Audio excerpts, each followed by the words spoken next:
Hey, good day to you. This is Todd. I'm just a regular dude walking in the Word. Hey, today we're concluding the book of Esther, and this last section is about the festivals, the Purim, which is called the holiday, and the different things they did to remember this event, because this was a huge event. This was an event. This whole book of Esther is about the possibility that all the Jewish people in that area were ordered to be killed. But then we talked about yesterday how the tables were turned and they were saved. And so the rest of this book talks about different things that the Jews now did to remember this, okay? And to this day, they still read the book of Esther in the synagogue, and there's just to remember what has happened here, okay? So that they never forget. Let's read today. We're reading from Esther 9:20 all the way through chapter 10, which only has 3 verses. So Esther 9, verse 20, all the way to chapter 10, verse 3. Okay? Follow along with me. It says this: Mordecai recorded these events, and he sent letters to all the Jews throughout all the provinces of King Xerxes, near and far, to have them celebrate annually the 14th and 15th days of the month of Adar, as the time when the Jews got relief from their enemies, and as the month when the sorrow was turned into joy, and their mourning into a day of celebration. He wrote them to observe the days as days of feasting and joy, and giving presents of food to one another and gifts to the poor. Okay, kind of like a Christmas that we celebrate. But they were doing this, giving gifts to each other.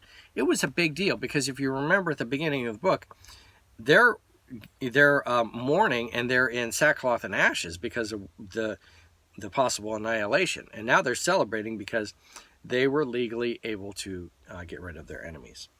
Verse 23, so the Jews agreed to continue the celebration they had begun, and doing what Mordecai had written to them. For Haman, son of Haddath, the Agite, the enemy of all the Jews, had plotted against the Jews to destroy them, and had cast the pur, that is lot, okay, like casting dice, for their ruin and destruction. But when the plot came to the king's attention, he issued a written order that the evil scheme Haman had devised against the Jews should come back into his own head, and that he and his sons should be impaled on poles. Therefore, these days are called Purim, from the word pure. Because everything written in this letter, and because of what they had seen and what had happened to them, the Jews took it on themselves to establish the custom that they and their descendants and all who joined them should without fail observe these 2 days every year, in the way prescribed and at the time appointed. These days should be remembered and observed in every generation by every family and in every province and in every city, and these days of Purim should never fail to be celebrated by the Jews, nor should the memory of these days die out among their descendants. Okay, let me stop there. It's interesting. Purim means casting of the lots, okay, like casting of the dice, or drawing straws or whatever, okay, a thing of chance.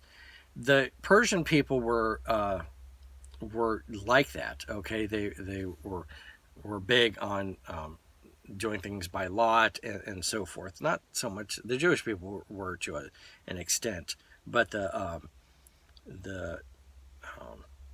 Persian people were superstitious about this stuff. Really superstitious about this stuff. And the funny thing is, Haman had decided what day to kill these people on by casting a lot. And then the whole thing, the whole celebration is called Purim, and it goes all the way back to that. It's just funny how that is. Verse 29, so Queen Esther, daughter of Abishai, along with Mordecai the Jew, wrote this with full authority to confirm the second letter concerning Purim. And Mordecai sent letters to all the Jews in the 127 provinces of Xerxes, words of goodwill and assurance, to establish these days of Purim at the designated times, as Mordecai the Jew and Queen Esther had decreed for them, and as they had established for themselves and their descendants in regard to the times of fasting and lamentation. Esther's decree confirmed these regulations about Purim, and it was written down in the records. Let's do chapter 10, like 3 verses of chapter 10. King Xerxes imposed tribute throughout the empire to the distant shores, and all his acts of power and might, together with the full account of the greatness of Mordecai, whom the king had promoted, are they not written in the book annals of the king of Media and Persia? Mordecai the Jew was second in rank to King Xerxes, preeminent among the Jews, and held in high esteem by his many fellow Jews, because he worked for the good of the people and spoke up for the welfare of all the Jews. Thus we conclude this. Just a little side note here. Mordecai took his place along with Joseph and Daniel before him as a godly man living in exile, whom God raised to a position of authority, second only to the kings. Okay? So you have, this is Mordecai is comparable to Joseph and to Daniel. They all became second in command, basically. I don't know how far Daniel was up the ladder, but they were all advisors to the king, as they were captives. Okay, it's just funny how that worked out.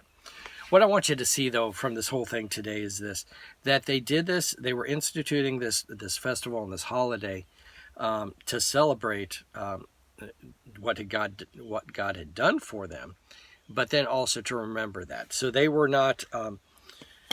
So they wouldn't forget about it, okay? And so in the same way, we need to be doing that stuff. We do that same stuff today. We have, Christmas and Easter that we use to honor God and to remember those things. And we have communion at church, which, again, we use to honor and to remember what Jesus did for us, his sacrifice for us.